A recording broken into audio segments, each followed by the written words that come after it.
చేశారు. మరి సురేష్ వివాహ విషయంలో కూడా అద్భుత కార్యం జరిగించినారు. అన్ని కూడా నీకు నాకు తెలుసు. అన్నిటికైతే సురేష్ ఉద్యోగం కలిగింది. ప్రత్యేకంగా దేవ 3 విషయాలు నీకు నాకు పడుతున్నాను. సురేష్కి ఉద్యోగం పైకెళ్ళి చదవజకు షుగర్ నార్మల్ చేయడం వింటుంటారు. మరి అలాగే వాళ్ళకి సొంత గృహాన్ని గాయ చేయండి. దేవ నా ప్రభావం మరి డాక్టర్ నాకు దేవ 9 విషయాలు అద్భుత కార్యం జరిగించినారు. భార్యభర్తలకు ఏకాత్మ ఏకమని చేయడం దయచేసి తల్లి ప్రేమను జ్ఞాపకం చేసుకుని తల్లి జ్ఞానకంగా దేవ తల్లితో తల్లికి సురేష్ మాటగా నీ జ్ఞానాత్మకం లేకుంటుంది. కవలిక నీ జ్ఞానాత్మకం ఉంటుంది. దేవ మాటగా నీ బిడ్డలు నీ కనికరించి నేను స్థితిస్తూ ఏ స్నానం ప్రార్థిస్తున్నాం తండ్రి. ఆమె ఆమె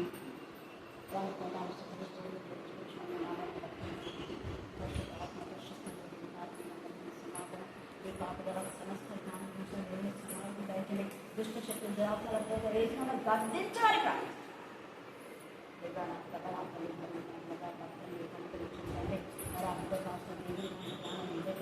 మార్పు దాయించండి.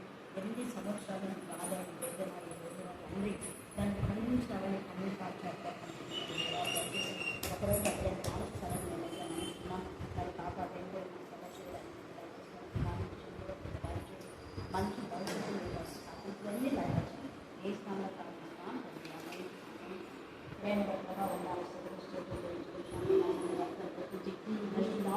శక్తితో రెడీ మనం డాక్టర్గా మంచి సర్టిఫికేట్ పొంది దీన్ని గర్వపరచాలి. మీకు మంచి భవిష్యత్తు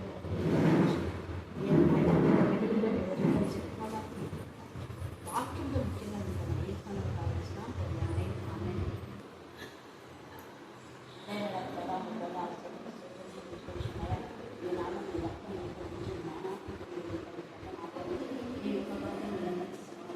ఉన్నత చర్చాలని ప్రారంభమైన వయసు మనుషులు ఉన్న పెట్టాలో వేసినందుకు ప్రార్థిస్తున్నాం.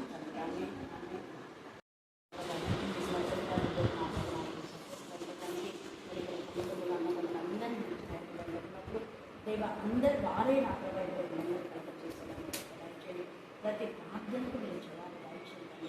ప్రతి అక్కర అవసరం నిర్మించండి. ఎక్కడైనా ఎక్కడైనా కొండపైకి వెళ్ళి ఏ స్థానంలో ప్రార్థిస్తున్నాం తండ్రి. ఆమె అయ్యా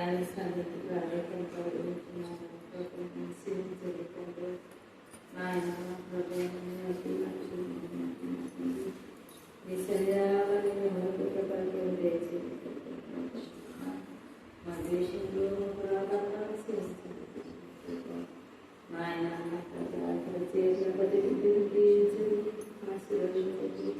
బలపరచండి. వాళ్ళ ప్రతి ఎదురు నా తండ్రి అక్కడ కూడా వాస్తవం ఆయన అక్క మనసుతో ఇష్టాలమైన మనసులో గొప్ప మనసులో వాడుతుంది. ఆయన ఆయన మరో గర్వపడడం తగ్గి స్వభావంతున్నాయి.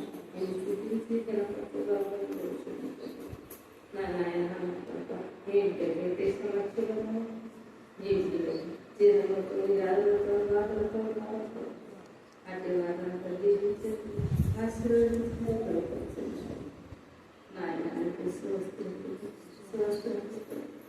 మంచిది పాడడానికి నాతో మాట్లాడుతున్నాను.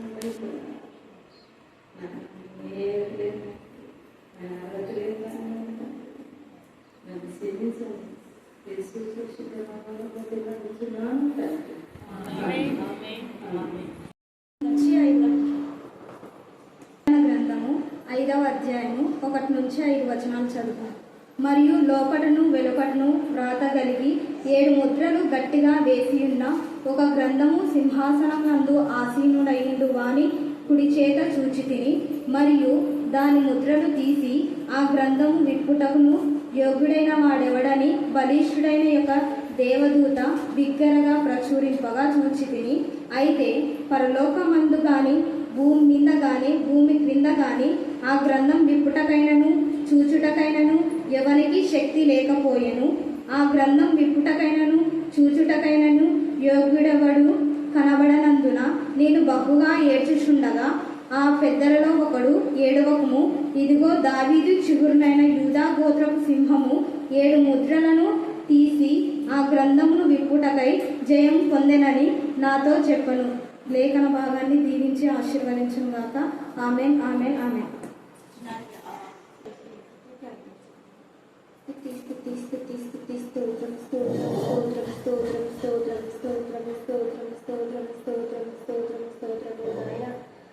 వర్తమాన భవిష్యత్ కాలంలో సర్వాధికారి దేవులకు ప్రభు పరిశుద్ధులు పరిశుద్ధులు పరిశుద్ధులు పరిశుద్ధులు మానక రాత్రి మగాలు వేలకలు దూత చేతులు అంటే చేతను నీటిల చేతలు అసహ్య చేతలు ధనవతల చేతలు దరిద్రుల చేతలు పరిశుద్ధులు పరిశుద్ధులు పరిశుద్ధులు పరిశుద్ధులు పరిశుద్ధులు పరిశుద్ధులు పరిశుద్ధులు పరిశుద్ధులని మానక పొగడపరిచిన మా గొప్ప తండ్రి స్తోత్రం నైనా స్తోత్రం నైనా స్తోత్రం నైనా స్తోత్రం నైనా ఇక్కడ వచ్చిన ప్రతి ఒక్క బిడ్డలు మీరే పేరు వలసిన మొట్టి స్వస్థపరచండి నైనా మీకే స్తోత్రం నాయన.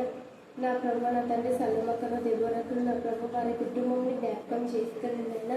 నా ప్రభు శోభను నా తండ్రి ఐశ్వర్యను వాళ్ళ అమ్మను నా ప్రభు టీచర్ గారిని ఇక్కడ వచ్చిన ప్రతి ఒక్క బిడ్డలను చిన్న బిడ్డలను ప్రభు బండిని వాళ్ళ అమ్మను నా ప్రభు అందరినీ జ్ఞాపకం చేసుకుందేవా పేరు వలసిన మొట్టి స్వస్థపరచండి అయినా. మేరక్కలు దండి నా ప్రభు మేరక్కలను నా ప్రభు సల్లమక్కను నా ప్రభు సలోమిని ఇంకా ప్రభు ఎంతో మంది నా ప్రభు అందరినీ జ్ఞాపకం చేసుకుందేవా మీకే స్తోత్రం నాయన. నా తండ్రి ఇక్కడ వచ్చిన మొదలుకొని వెళ్ళేంత వరకు మీరే తోడు నడిపించండి దేవా. నా తండ్రి రావాలని రాలేకపోవడంలో చేపట్టి నడిపించండి అయినా. నీ యొక్క గ్రంథంలో విప్పుటకు నా ప్రభు నా తండ్రి జయం పొందినట్లుగా మేము నా ప్రభు నీ యొక్క వాక్యం చదువుకున్నటకు నా తండ్రి ప్రార్థించుటకు నీలో ధ్యానించుటకు మా కూడా జయం పొందుటకు సహాయం దయచేయండి దేవా. మీకే స్తోత్రం నాయన.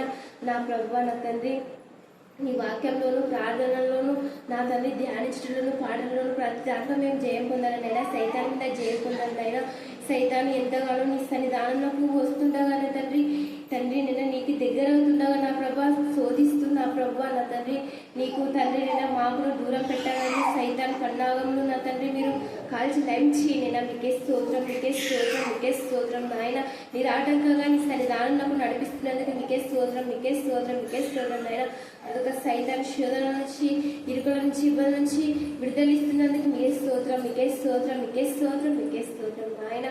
ప్రభు నా తండ్రి ఇక్కడ వచ్చిన ప్రతి ఒక్క బిడ్డను జ్ఞాపకం చేసుకోండి. చదివిన వాక్యం విన్న వాక్యంను విని విడిచిపెట్టక నేను వేసుకొనగల జ్ఞానంను ఆత్మను సహాయాన్ని ఓకే దయచేయందేవా. మీకే స్తోత్రములు నాయన.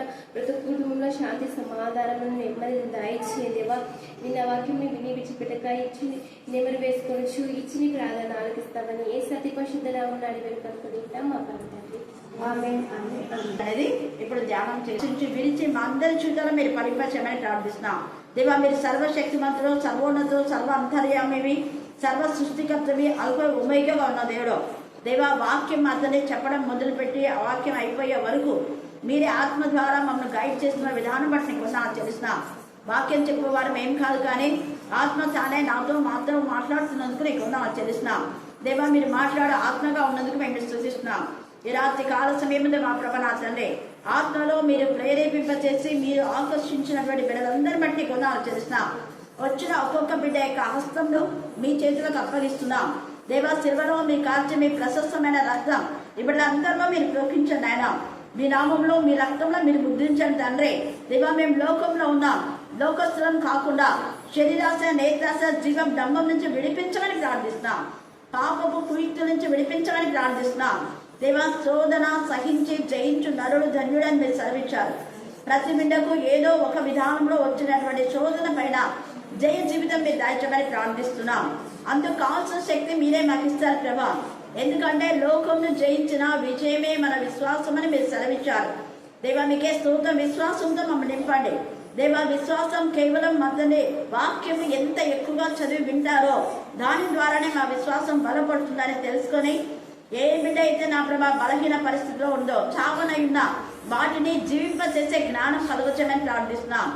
జీవించున్న పేరు మాత్రం ఉంది కానీ మీరు మృతుడే అన్నటువంటి మాట ఇక్కడ ఉన్న వాళ్ళలో ఎవరికి రాకుండా జ్ఞానం కలగచ్చమని ప్రార్థిస్తున్నాం దేవా. అనుదినము మేము మా ప్రభానాథండి దేవా భోజనం చేస్తున్నాం. మరి అనుదినము మేము వాక్యం వింటున్నామా, వాక్య ధ్యానంలో ఉన్నామా? అనుదినము నీ గడప ఎద్ద కాల్చుకొని నీ ద్వారబంధం ఎద్ద కాల్చుకొని నీ వాక్యంను మా ప్రభానాథండి మేము వినడానికి ఆసక్తి కలిగి ఉన్నామా లేదా అని ప్రతి బిడ్డ ప్రశ్నించుకునే జ్ఞానం కలుగుతామని ప్రార్థిస్తున్నాం. ఎవరు ఎంత ఎక్కువగా వాక్యం విన్నారో వాళ్ళ జీవితాలు బ్రైట్ అతని ఫ్యూచర్ మీద దాచమని ప్రార్థిస్తున్నాం. ఎవరు ఎంత ఎక్కువగా ప్రార్థన చేస్తున్నారో, ఎవరు ఎంత ఎక్కువగా కరుణాపీఠంలో మహిమకరంగా చేసే ప్రతి పరిచయలో మీరు వాడుకోండి ఆయన. స్తోత్ర. మీకు ఇంకా బాగా అర్థం కావాలంటే 7 ముద్దలు విప్పుట. చెప్పండి, 7 ముద్దలు విప్పుట. అదే విజయం అంటే. ఇక్కడ 7 ముద్దలు విప్పగలుగుతున్నాడు. అయితే మన జీవితంలో ఎన్ని ముద్దలు ఉంటే ఆ ముద్దలన్నీ విప్పే శక్తి నీకు లేకపోయినా ఆ శక్తి ఇచ్చేది యేసయ్యనే అనేది మన యొక్క అంశం. యేసు ప్రభుల వారి ద్వారా తప్ప వేరు విధానంలో మన జీవితంలో ఉన్న ముద్దను మనం విప్పుకోలేము. ఆ ముద్దలు అన్నా, కట్లు అన్నా, లేకపోతే చాలా మంది బ్రతుకులు తాళం వేయబడి ఉన్నాయి అంటుంటారు. మూయబడిన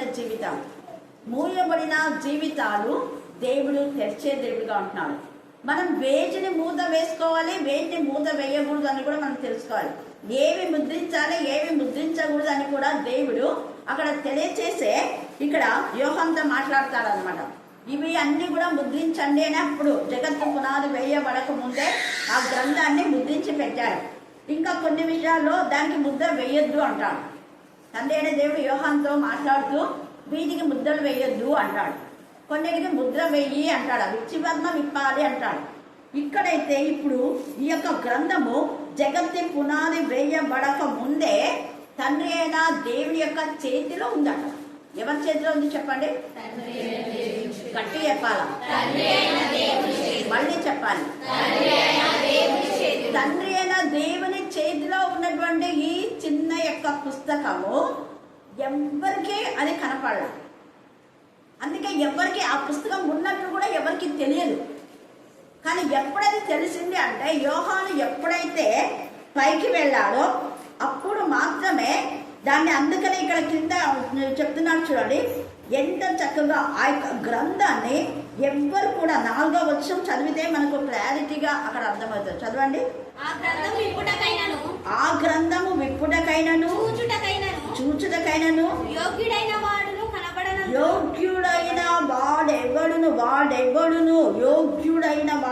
యోగ్యుడెవడును కనబడునందున నేను బహుగా ఏడ్చుచుండగా.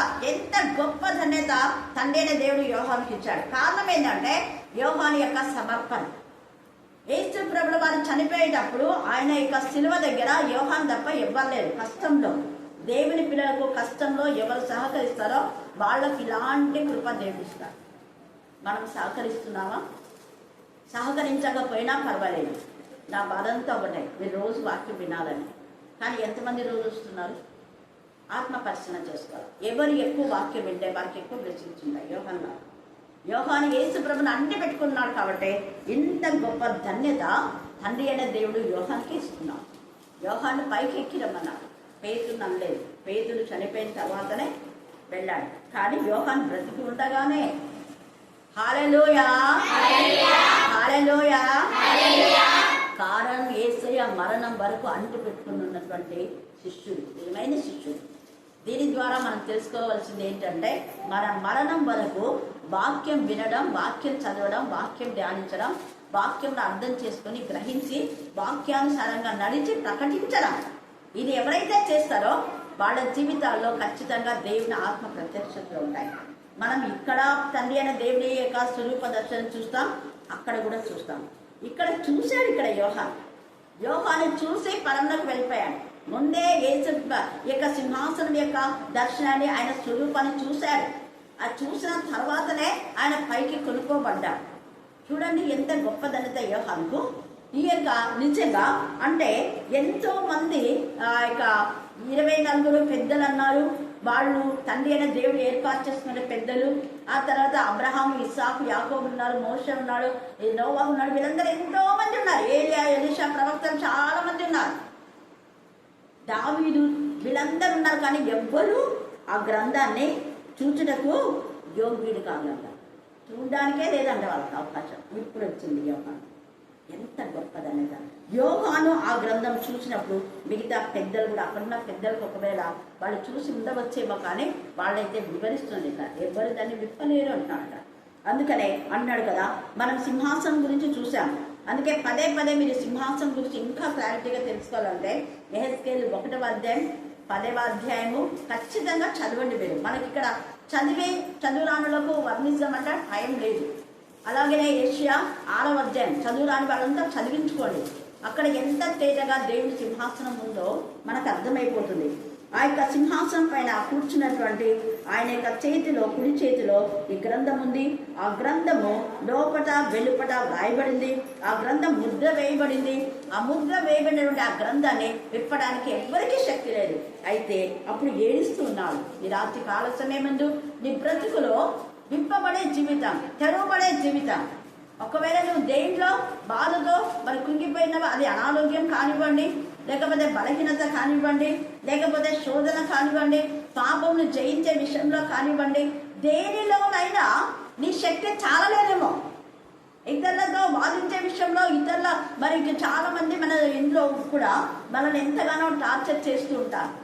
ఆ వాళ్ళ యొక్క బాధ, వేదన, రోదన నుంచి మనం విడిపించబడాలంటే మన శక్తి చాలదు. కానీ ఎవరి శక్తి అవసరమో చెప్పండి గట్టిగా. దేవుని శక్తి అంటే యేసు ప్రభువు వారు. యేసు ప్రభువు వారు ఏమై ఉన్నారు? ఇంకా ఏదో చెప్పే కృష్ణవేణి చూడు, బంగారు చూడమ్మా, నీకంటే మీ అమ్మ హైలైట్ అయింది. హల్లెలూయా, హల్లెలూయా. ఆమె బైబిల్ని సిరుకొట్టింది. బైబిల్ వద్దనేది, వాక్యం అంటే ఇష్టంలా, ప్రార్థన అంటే ఇష్టంలా. ఇప్పుడు ఎక్కువ వాక్యం చదువుతుంది. అందుకే చెప్తున్నా కదా, షారోన్లో పోయి ఆత్మతో దేవుడు నింపినాడు. ఈమెను కూడా పోయి దేవుడు ఆత్మతో నింపినాడు. కాబట్టి ఆత్మ ద్వారా ఆమె మాట్లాడుతుంది. వాక్యమే యేసయ్య. పదే పదే నేను ఎందుకు వాక్యం అంటే, ఎక్కడికి పోయినా వాక్యం చదవండి, ప్రార్థన చేయను. నేను వాక్యం చదివే ప్రార్థన చేస్తాను. మీరు ఎప్పుడైనా గుర్తులో మీ ఇంటికి ఎవరు వచ్చినా వాక్యం చదివి ప్రార్థన చేసిన వాళ్ళే నిజమైన దేవుని పిల్లలు, దేవుని సంతతి. దేవుని సంతతి వాక్యము ద్వారానే వాళ్ళకి ఏదైనా చెప్పాలి. ఊరికే ఒక నిమిషం అలా అలా ప్రాణం చేసి తెలుసుకోవడం కాదు. అది భక్తి అనిపించుకో. వాక్యము ద్వారానే మనం ఆ యొక్క ఇంటిని హెచ్చరిక చేయాలి. ఏ వ్యక్తి మన దగ్గరికి వచ్చినా వాక్యం ద్వారా. ఈరోజు అదే 3 కుటుంబాలు దేవుడి కృపచొప్పున మన మంచికి వచ్చాయి. హైదరాబాద్ నుంచి సరోజ టీచర్ వాళ్ళ యొక్క కూతురు, ఇంకొక అమ్మాయి డాక్టర్ చేస్తున్నది. ప్లేస్ ఏమో అడగదు, నేను ఎక్కడి నుంచి వచ్చిందానో మళ్ళీ వెళ్ళిపోతుంది ఆమె. తర్వాత సరోజ టీచర్ యొక్క చెల్లెలు తేజవతి టీచర్, వాళ్ళిద్దరు టీచర్స్ హెచ్ఎంస్ వాళ్ళ యొక్క ఫ్యామిలీ దేవునికి మహిమకరంగా వచ్చినప్పుడు వాక్యం చదివి వాళ్ళు విన్నప్పుడు ఎంత సంతోషపడుతున్నారు. చిన్నారి వాళ్ళకి పరిచయ ఇల్లులంతా ఆమెకే బ్లెస్సింగ్స్. హల్లెలూయా, బ్లెస్సింగ్ చిన్నారి. హల్లెలూయా, హల్లెలూయా. అందుకే వాక్యమే మనం ఎక్కడో పోయి ఎంత కష్టపడి ఒక ఇంటికి పోయి ఆడ వాళ్ళకేం వాక్యం చెప్పకుండా ప్రాణం చేసిస్తే ఏమైనా ఫలాన్ని నేర్చుకోండి అని చెప్పాలి వాళ్ళు. ఆ వాక్యం ఇంకా ఎప్పుడు వాళ్ళ హృదయంలోనే ఫలాని వాళ్ళు వచ్చినప్పుడు మా ఇంట్లో ఈ వాక్యం చెప్పినారు అంటారు. అవునా కాదు? ఫలానా వచ్చిన ఏ వాక్యం చెప్పినారు, ఇదిగో నేను ఈ వాక్యం చెప్పినాడు, నువ్వు కూడా ఈ వాక్యం నేర్చుకో. ప్రార్థన ఏమని చెప్తావు? నీ గురించి చేస్తాను ప్రార్థన, ఇంకా అంతే కదా. వాక్యం అయితే అందరికీ ఉపయోగం. హల్లెలూయా. అందుకనే ఇక్కడ ఈ వాక్యమే శక్తి అనేది మనకు తెలియజేస్తున్నాడు. ఇక్కడ ఆ వాక్యము ఎవరై ఉన్నారంటే యేసయ్య ఉన్నాడు. శరీరధారి కృపా సత్య సంపన్నుడుగా మన మధ్య ఆయన సంచారం చేస్తున్నాడు. ఆయన మొదగొర్రెగా ఉన్నాడు. అందుకే అక్కడ అన్నాడు, ఎవ్వరు భూమి కింద కానీ భూమి పైన కానీ తర్వాత ఆకాశం అందు కానీ ఎవ్వరికి కూడా శక్తి లేదంట. పైన లేదు, భూమి కింద లేదు, భూమి పైన లేదు, పల్లో ఆకాశం అందు కూడా లేదు, ఎవ్వరికి లేదు. కానీ ఎవరికి ఉంది ఆ పవర్ అంటే ఈ వాక్యం. ఇంత పవర్ఫుల్ వెపన్ దేవుడు మనకి ఇచ్చాడు, మన చేతిలో ఇచ్చాడు. ఇంత సోర్స్ మనకి, ఇది ఒక ధన నిధి, ఇది గుప్త నిధి అని చెప్పొచ్చు. ఈ యొక్క ధన నిధిని మనం నిర్లక్ష్యం చేయకూడదు. తమ్ముకొని నువ్వే తీసుకోవాలి. ఈ వాక్యంలో ఉన్నాయి. వాక్యంలో నీకు కావాల్సిన జ్ఞానం ఉంది, వాక్యంలో నీకు కావాల్సిన పరిశుద్ధత ఉంది, వాక్యంలో నీకు కావాల్సిన విశ్వాసం ఉంది, నీకు కావాల్సిన విధేయత ఉంది. వాక్యం ద్వారా నీ జీవితాన్ని కట్టుకునేటటువంటి జ్ఞానాత్మతో దేవుడు నింపుతున్నాడు. జ్ఞానవంతురాలు తన ఇల్లు కట్టును. ఆ జ్ఞానవంతురాలు ఎవరంటే ఈ వాక్యం చక్కగా చదివినటువంటి వ్యక్తి. ఇంకా యెహోవా యందు భయభక్తి కలిగిన జ్ఞానమునకు మూలం. సామెతలు 31లో అక్కడ అంటాడు కదా, ఆమె దేవుడి యందు భయభక్తి కలిగి ఉంది కాబట్టి ఆమె గౌనులు అయితే ఏం చేస్తుంట కొనియాడబడి, ఆమె పనులు కొనియాడబడతాయి. ఎందుకంటే ఆమె చీకటితోనే లేస్తుంది, తన ఇంటి వారికి భోజనం సిద్ధపరుస్తుంది. భోజనం అంటే వాక్యం. వాళ్ళ ఇంటి వారికి తిండి పెడుతుంది, వాక్యం పెడుతుంది. మరి ఇక్కడ చాలా మంది తల్లులు ఉన్నారు. మీ పిల్లలకు వాక్యం పెడుతున్నారా?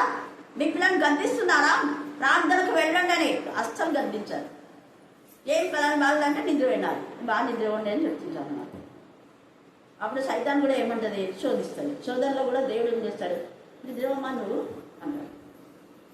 ఇంకా ఏదేదో మన పనులు. పిల్లలను అలర్ట్ చేయాలి. వాళ్ళు నిద్రపోయినా వాళ్ళని 4 చెంపలు వాయించైనా లేపాలి. పరీక్షలు ఉంటే నిద్రపోతారా మీరు?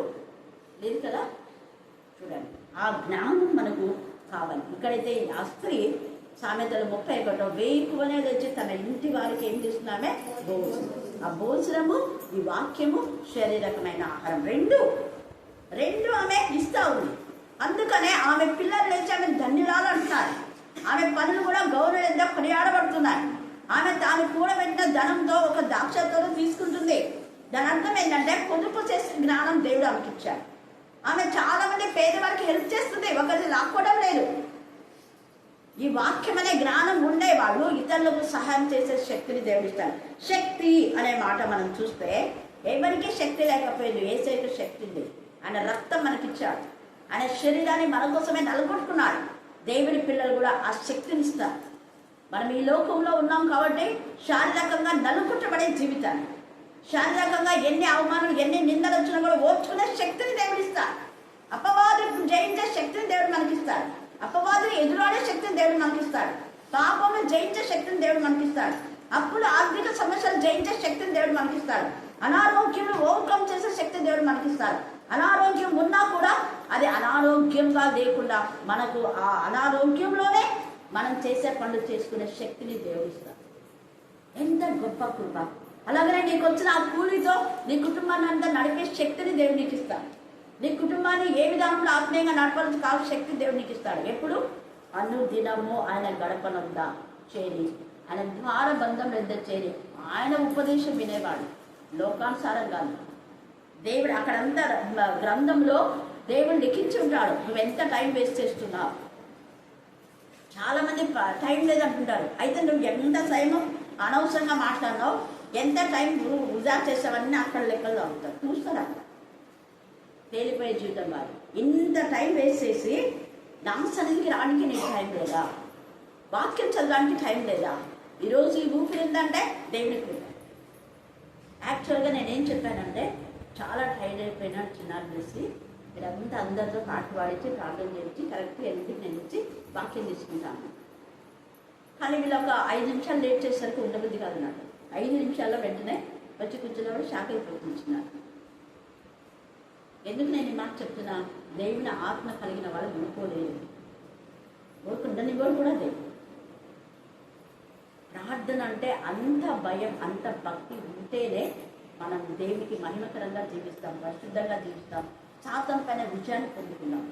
లేదంటే గురువులు 34 సంవత్సరాలు ఉండడం అంటే వేరే వాళ్ళ అసలు ఉండదు కూడా. అది ఆ శక్తి ఈ వాక్యం ఇచ్చింది. అందుకని ఇక్కడ ఈ శక్తి అనే మాటలో ఇంకా మనం ఊరికే వాక్యం చదివితే శక్తి రాదు. చెప్పాను కదా, శక్తి ఎక్కడి నుంచి మనకు వస్తుందంటే వాక్యము వినడం వలన ఏమవుతుంది? విశ్వాసం. మరి ఎంత వాక్యం వింటున్నారు మీరు? ఆదివారం పోతే చాలా శక్తి వస్తుంది. ఆదివారం అన్నం తినండి. సోమవారం వస్తే చాలా సోమవారం అన్నం తినండి. శుక్రవారం వస్తే చాలా శుక్రవారమే తినండి. ఆదివారం శుక్రవారం సోమవారం తినండి, మిగతా రోజులు తినండి. అప్పుడు శక్తి వస్తుందా? మనకి రాదు కదా. కనీసం రోజుకి ఒక పూట తింటే శక్తి వస్తుంది. నేను చెప్పేది అదే, రోజుకి ఒక పూట మళ్ళీ అర్ధగంట. మీకు ఎక్కువ చెప్పలేదు, అర్ధగంట వాక్యం వినండి అని చెప్తున్నా. ఆ అర్ధగంట కూడా దేవునికి ఇవ్వకపోతే ఇంకా మనంత ఏం చెప్పాలని అర్థం కాదు. ఇంకా మీరే చెప్పుకోండి. మనం అసలు దేవుడు ఇంతగా మనకు జీవాన్ని ఇచ్చి ఎక్కడంటే ఇక్కడ ఉన్న ఫలంగా అనారోగ్యం వచ్చి ఉన్న ఫలంగా చచ్చిపోతున్నారు ఎంతమంది భయంకరంగా. మనకి ఊపిరిచి ఇంత కృప దేవుడు దయచేసినప్పుడు తినడానికి తిండి లేక, ఉండడానికి ఇల్లు లేక, కట్టుకోవడానికి బట్ట లేక ఎంతమంది. మొన్న యూట్యూబ్లో చూసిన ఒక ఆమె బ్రాహ్మణ్ ఎక్కడి నుంచో వచ్చిందని చెప్పింది. ఆమె అంటే అడుక్కుంటుంది అనమాట. ఒక వ్యక్తి పాపము ఇంటర్వ్యూ చేసి ఆమె విషయాలన్నీ తెలుసుకొని ఒక పెద్ద ఆఫీసర్ కూతురు ఆమె. కానీ వాళ్ళ ఇంట్లో వాళ్ళు పట్టించుకోవాలి. వాళ్ళ మమ్మీ చచ్చిపోయింది. ఆమె MBA చేసింది, ఫ్లూయెన్స్ లాంగ్వేజ్. నేను పెట్టలేదు ఎవరికి. అంత చక్కగా ఇంగ్లీష్ మాట్లాడగలుగుతుంది. వెంటనే ఆ ఇంటర్వ్యూ చేసిన వ్యక్తి, ఇంత చదువుకున్నావు కదమ్మా నువ్వు, అసలు ఎట్లా ఈ పరిస్థితికి వచ్చావు నువ్వు అంటే, ఎవరు పట్టించుకోరు అని చెప్పింది. ఆ వ్యక్తి ఇంకా కొంచెం ఒక టీం అంట వాళ్ళు ఆమెను తీసుకొని ఎంత అసలు భయంకరంగా ఉంది. అట్లాంటి ఆమెను నీట్గా చేసి చక్కగా చేసి డ్రెస్ వేస్తే ఎంత చక్కగా బ్రాహ్మణ్ ఆమెకు ఉద్యోగం ఇస్తామని వాళ్ళు చెప్పారు. ఎందుకు నేను ఈ మాట చెప్తున్నానంటే, అనేక మంది ఇలాగా ఉన్నారు. మనకు దేవుని స్థుతించిన దాన్ని బట్టి రోజు మనం దేవుని స్థుతించినా కూడా తక్కువే. రోజు గంట కాదు 3 గంటలు స్థుతించాలి, ఖచ్చితంగా గణపరచాలి. కానీ అర్ధగంటనే నేను మీతో మాట్లాడుతున్నాను. అర్ధగంట రండి అది. అర్ధగంట కూడా మనం రాకపోతే మన దౌర్భాగ్య స్థితిని క్యాష్ చేసుకుంటారు అబ్బాయి. అందుకని శక్తిహీనులం అయిపోతున్నాం. ఎందుకు జీవితంలో పెళ్లి చేస్తా అంటే అదో శక్తి లేక. శక్తి ఉంటే ఖచ్చితంగా మనం వాటిని జయించగలుగుతాం. అందుకని ఇక్కడ యేసయ్య వధింపబడిన గొర్రె పిల్ల ఆ శక్తి పొందినాడు. వధ గొర్రె ఎందుకు ఆ శక్తి పొందినాడు అంటే, ఆయన రక్తమంతా మన కోసం కార్చాడు కాబట్టే శక్తి వచ్చింది. ఆయన రక్తమంతా కార్చి నూతన శక్తిని, నూతన బలాన్ని తండ్రి దగ్గర నుంచి పొందుకున్నాం. మనం ఎప్పుడైతే మన యొక్క టైంను తండ్రి అయిన దేవునికి సమర్పిస్తామో అప్పుడు ఆయన ఎంత శక్తిని మనకి ఇస్తాడో అంత శక్తిని ఇస్తాడు. ఆయన రుణస్తుడు కాదు. ఆయన సన్నిధిలో ఒక దినం గడుపుతా 1000 దినముల కంటే శ్రేష్టమైన జీవితం నీకు రావాలంటే ఇది నేను మైండ్లో ఫిక్స్ అయిపోయాను. నా మైండ్లో ఫిక్స్ అయింది కాబట్టి నేను ప్రార్థనకు అంత ప్రధాన స్థానం ఇస్తాను. అన్నిటికంటే పక్క పెట్టేస్తాను.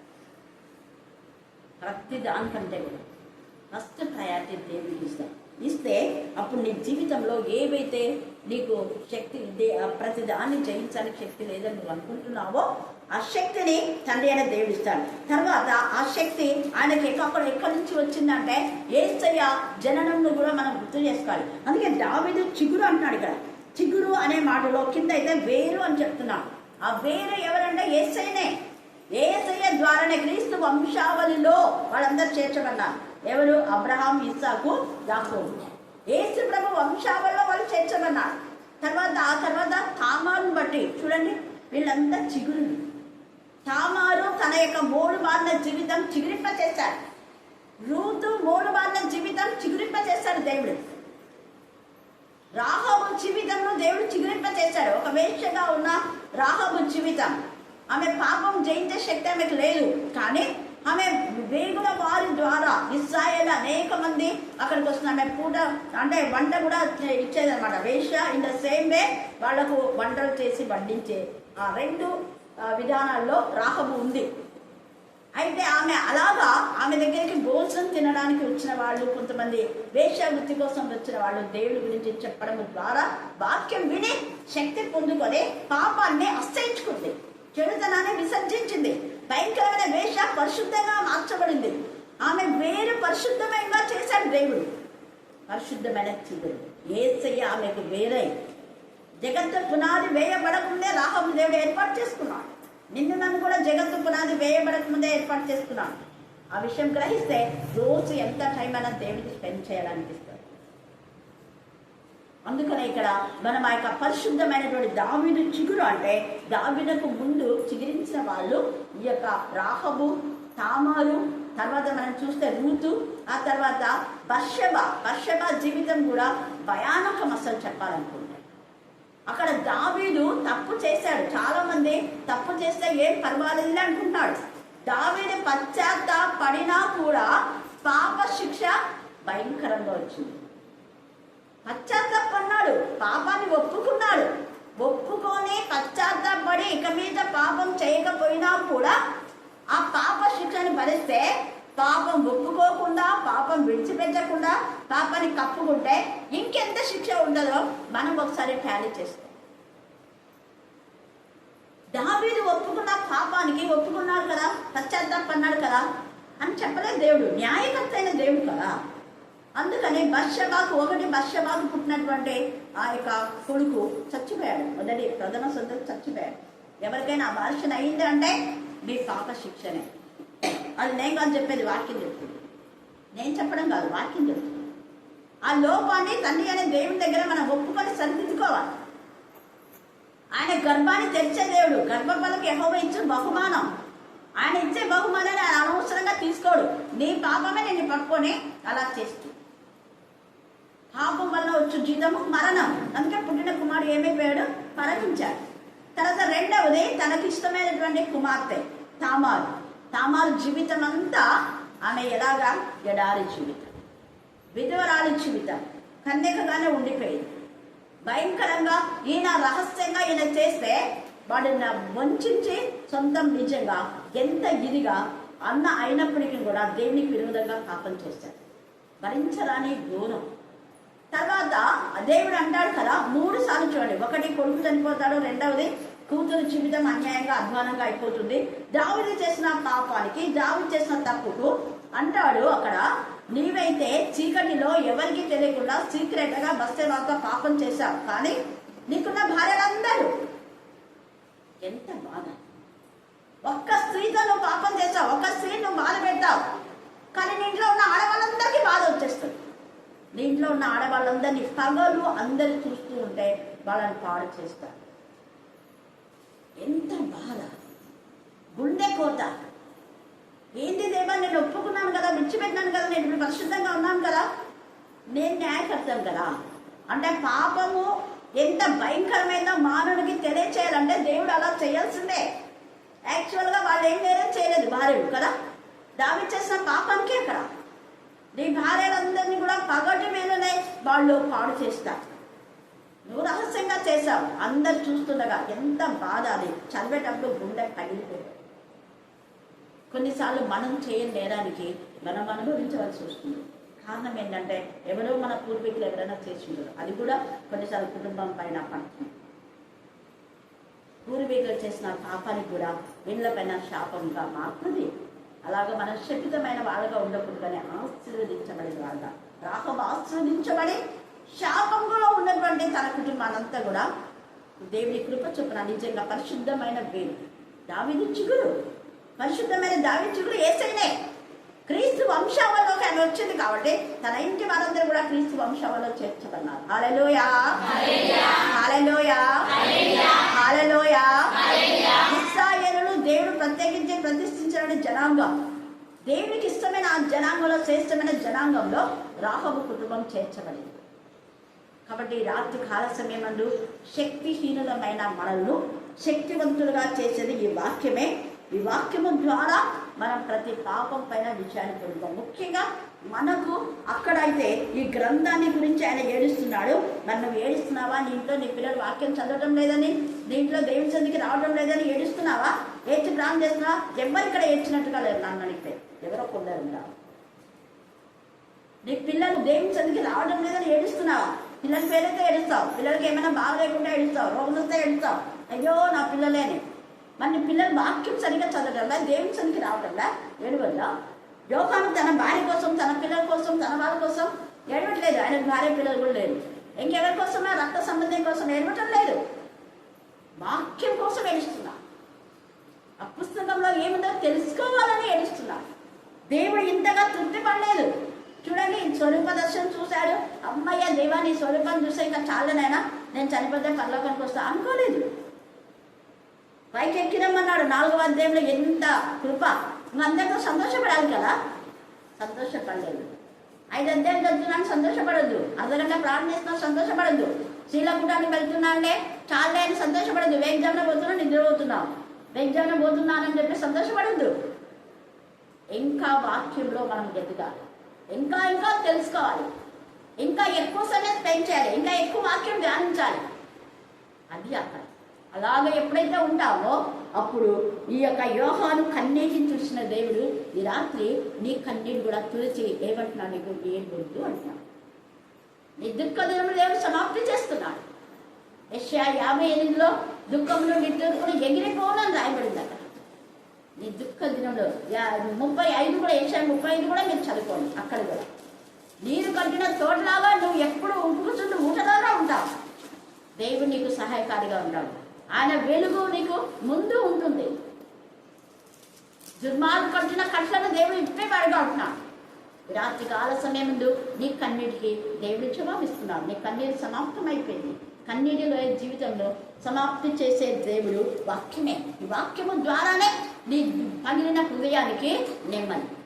ఈ వాక్యము ద్వారానే నీ యొక్క కన్నీటికి ఆనంద బాష్పాలు దేవుడు కలగ చేస్తాడు. దుఃఖం నిట్టూర్పులు ఎగరగొట్టే దేవుడు. ఈ వాక్యం ద్వారానే సమృద్ధి అనే జీవితం.